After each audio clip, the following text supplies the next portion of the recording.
ماضی کی تاریخ میں انسان کی کہانی کے مختلف مراحل دیکھنے کے بعد اب ہم انسان کی کہانی کے آخر میں انسان کا مستقبل دیکھیں گے۔ ہم یہ دیکھیں گے کہ انسان گرچہ اس دنیا میں مر کے فنا ہو جاتا ہے، مگر انسان کو کسی فانی مخلوق کے طور پر پیدا نہیں کیا گیا۔ انسان کو ہمیشہ جینے کے لیے پیدا کیا گیا ہے۔ یہ زندگی آنے والی اس دنیا میں شروع ہوگی جس کی خبر اللہ کے نبیوں نے ہر دور میں دی، اور اس بات کی سچائی کے ناقابل تردید دلائل پیش کیے۔ یہ زندگی اس خدا کی بندگی پر منحصر ہے جس نے انسانوں کو پہلی دفعہ پیدا کیا اور وہ انہیں دوسری دفعہ بھی پیدا کرے گا۔ یہ زندگی اس اعلیٰ اخلاقی رویے پر منحصر ہے جس کا بہترین نمونہ خدا کے نبیوں اور رسولوں نے قائم کیا۔ آنے والی یہ دنیا ماضی کے ہر دور کے مقابلے میں کہیں زیادہ قریب آ لگی ہے۔ انسانیت کے پاس ابھی بھی موقع ہے کہ وہ ظلم و سرکشی کا راستہ چھوڑ کر بندگی اور نیکی کی وہ زندگی گزارے جس کا انجام ہمیشہ رہنے والی جنت ہے۔ دوسرا ہر راستہ ہمیشہ باقی رہنے والی جہنم کے سوا کہیں اور نہیں جاتا۔ یہ دعویٰ کرنا کہ قیامت کا وقت قریب آ لگا ہے کسی انسان کے بس کی بات نہیں۔ یہ دعویٰ صرف وہی جلیل القدر ہستیاں کر سکتی ہیں جنہوں نے ہمیں قیامت کی خبر دی ہے۔ یہ صرف حضرات انبیاء علیہ السلام کا منصب ہے کہ وہ ہمیں خدا کے اذن سے قرب قیامت کی نشانیاں بتائیں۔ خوش قسمتی سے انبیاء کے کلام میں ہمیں یہ رہنمائی مل جاتی ہے۔ حضرت ابراہیم اور ان کی اولاد نے مذہب کی جو روایت قائم کی تھی، اس کی ایک بہت بڑی خصوصیت یہ تھی کہ اس میں نبیوں کا سلسلہ مسلسل جاری رہا، یہاں تک کہ آخری نبی آئے اور نبوت و رسالت کا باب قیامت تک کے لیے بند کر دیا گیا۔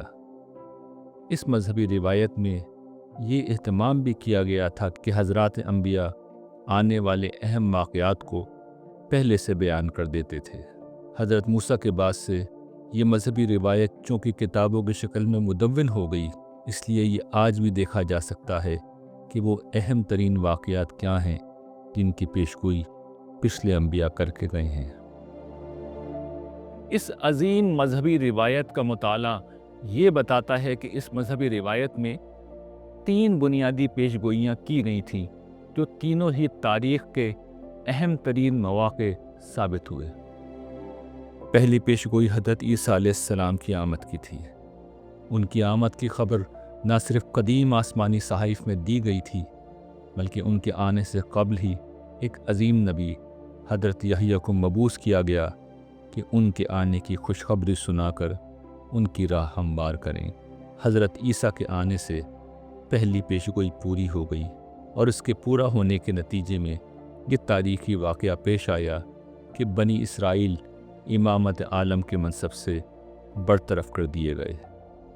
ایک نئی امت نصارہ کی بعثت ہو گئی جو 2.4 ارب لوگوں کی شکل میں آج دنیا کا سب سے بڑا مذہبی گروہ اور دنیا کی آبادی کا 30% حصہ ہے۔ دوسری عظیم پیشگوئی حضرت عیسیٰ علیہ السلام نے کی تھی، اور وہ نبی صلی اللہ علیہ وسلم کی آمد کی پیشگوئی تھی۔ یہ پیشگوئی اپنی غیر معمولی اہمیت کی بنا پر تورات اور زبور اور دیگر صحائف میں پہلے ہی سے موجود تھی۔ یہ پیشگوئی رسول اللہ صلی اللہ علیہ وسلم کے آنے کے بعد پوری ہو گئی، اور انسانی تاریخ میں اس واقعے کے جو انتہائی غیر معمولی نتائج نکلے، ان پر ہم پچھلی قسط میں بہت تفصیل سے گفتگو کر کے یہ بتا چکے ہیں کہ یہ انسانی تاریخ کا سب سے اہم واقعہ تھا جس نے شرک کا دور ختم کر کے توحید کا دور شروع کر دیا تھا۔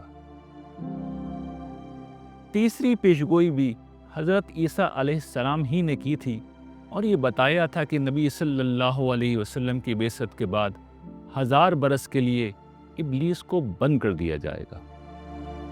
یہ تمثیل کی زبان میں شرک کے خاتمے کی پیشگوئی تھی، کیونکہ روز ازل یہ چیلنج شیطان ہی نے اللہ تعالیٰ کو دیا تھا کہ وہ اس کے بندوں کو توحید کی سیدھی راہ سے ہٹائے گا اور شرک جیسی بدترین ناشکری میں مبتلا کرے گا۔ اس کے بعد آپ نے یہ پیشگوئی فرمائی تھی کہ بعثت محمدی پر 1000 برس گزرنے کے بعد اس پرانے سانپ یعنی ابلیس کو دوبارہ کھول دیا جائے گا اور وہ یاجوج و ماجوج کو گمراہ کر کے زمین میں فساد برپا کر دے گا۔ یاجوج ماجوج کے ظہور کی پیشگوئی اتنی اہم ہے کہ قرآن مجید میں بھی اسے قرب قیامت کی واحد پیشگوئی کے طور پر بیان کیا گیا ہے۔ انجیل کی آخری کتاب مکاشفہ ہے۔ یہ دراصل ایک خواب کا بیان ہے جس میں اللہ تعالیٰ نے تمثیل کے طریقے پر حضرت عیسیٰ کو قیامت تک کے واقعات دکھا دیے تھے۔ مکاشفے کے آخر میں رسول اللہ صلی اللہ علیہ وسلم کی بعثت اور اس کے بعد کے واقعات بیان کیے گئے ہیں۔ حضور کی بعثت کا ذکر انہوں نے جس طرح کیا اسے سمجھنے کے لیے عربی انجیل سب سے زیادہ معاون ہوگی۔ وہ فرماتے ہیں ثم رأيت السماء مفتوحة وإذا فرس أبيض والجالس عليها يدعى أمينا وصادقا وبالعدل يحكم ويحارب۔ اس پیشگوئی میں آنے والے صادق و امین کے الفاظ یہ گنجائش ہی نہیں چھوڑتے کہ ان سے حضور کے سوا کوئی اور ہستی مراد لی جائے، کیونکہ انسانی تاریخ میں ایک ہی ہستی ہے جس کے لیے صادق و امین کے الفاظ اس کے بدترین دشمن بھی بولتے تھے۔ انجیل کی اس آیت کا اردو ترجمہ درج ذیل ہے۔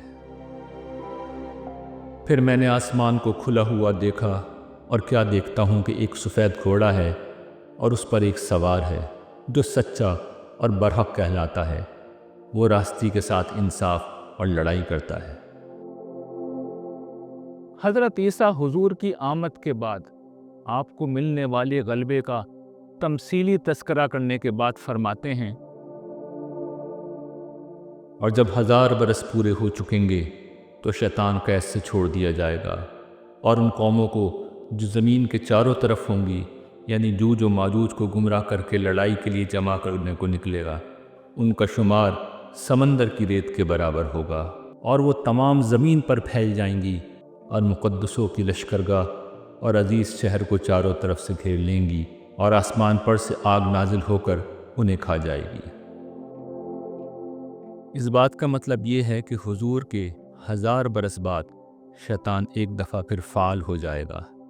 اس دفعہ اس کا نشانہ یاجوج ماجوج ہوں گے جنہیں گمراہ کرے گا، اور پھر یاجوج و ماجوج دنیا پر چڑھائی کر دیں گے، یہاں تک کہ مقدسوں کی لشکرگاہ یعنی مدینہ اور عزیز شہر یعنی مکہ کو گھیر لیں گے۔ پیشگوئی میں آخری واقعہ یہ بیان ہوا ہے کہ ایک آسمانی آفت انہیں ختم کر دے گی۔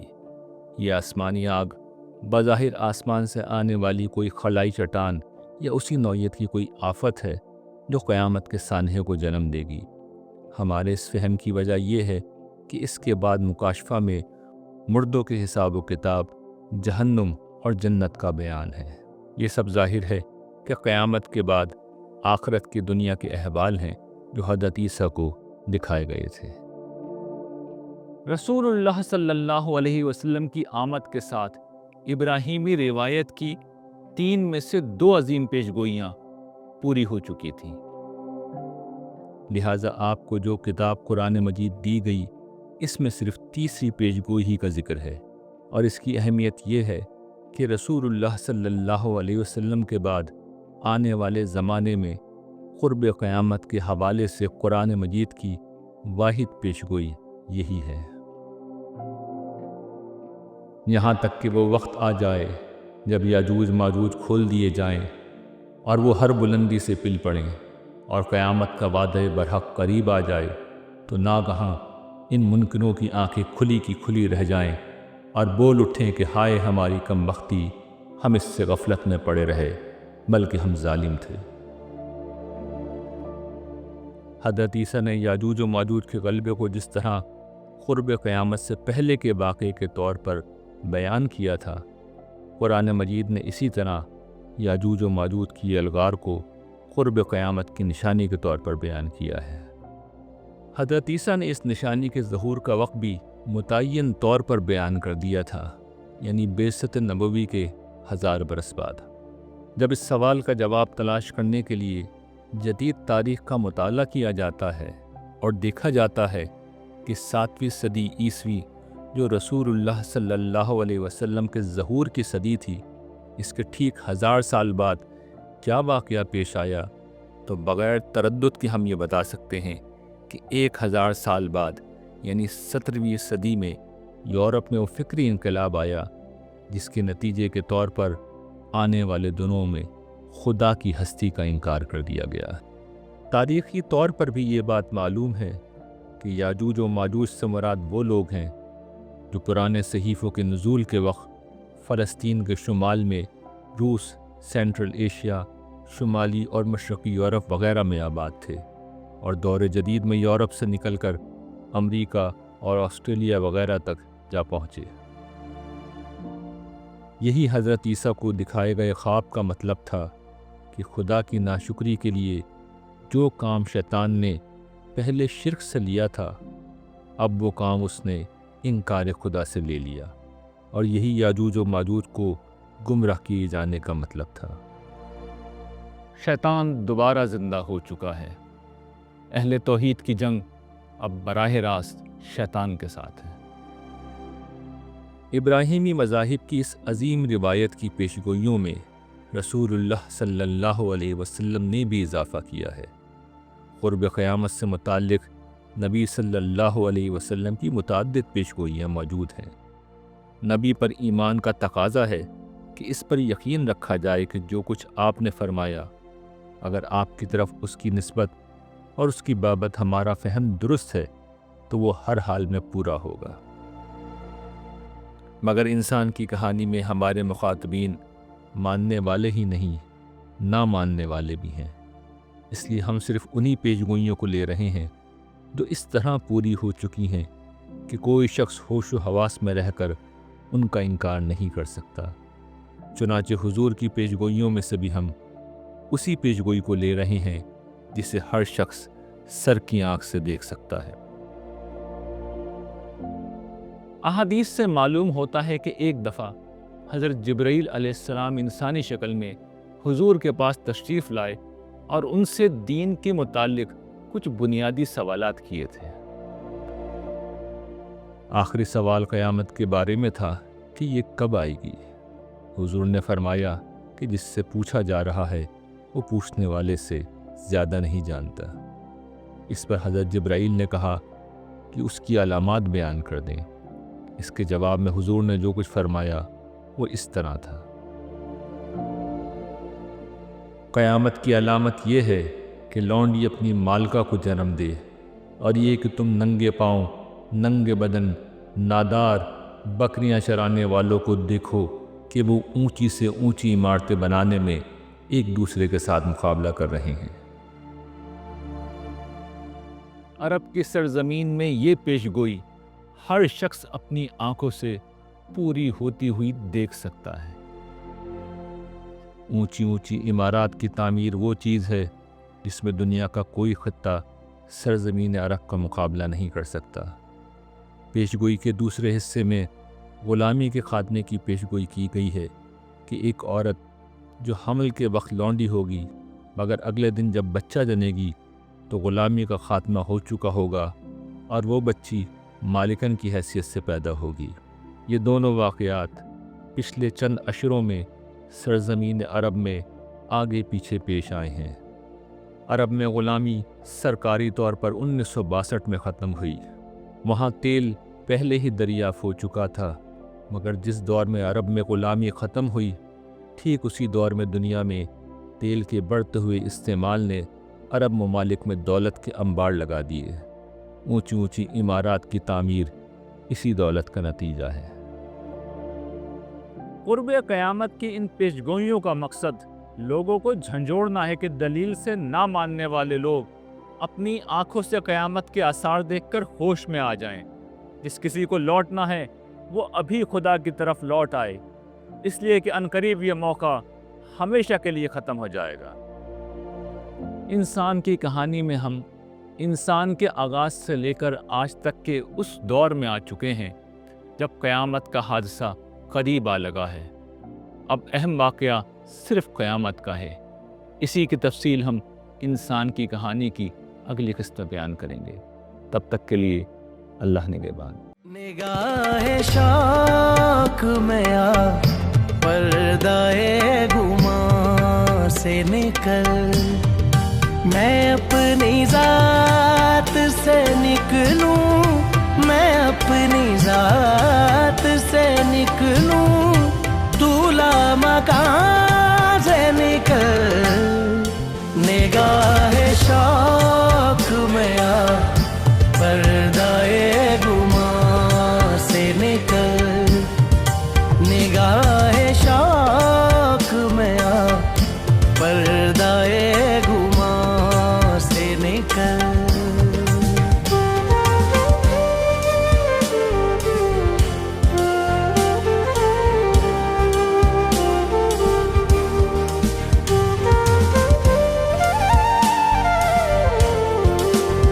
جانتا ہے میری پستیوں کو پھر بھی کبھی، تو جانتا ہے میری پستیوں کو پھر بھی کبھی، میری زمین پہ اتر اپنے آسمان سے نکل، میری زمین پہ اتر اپنے آسمان سے نکل۔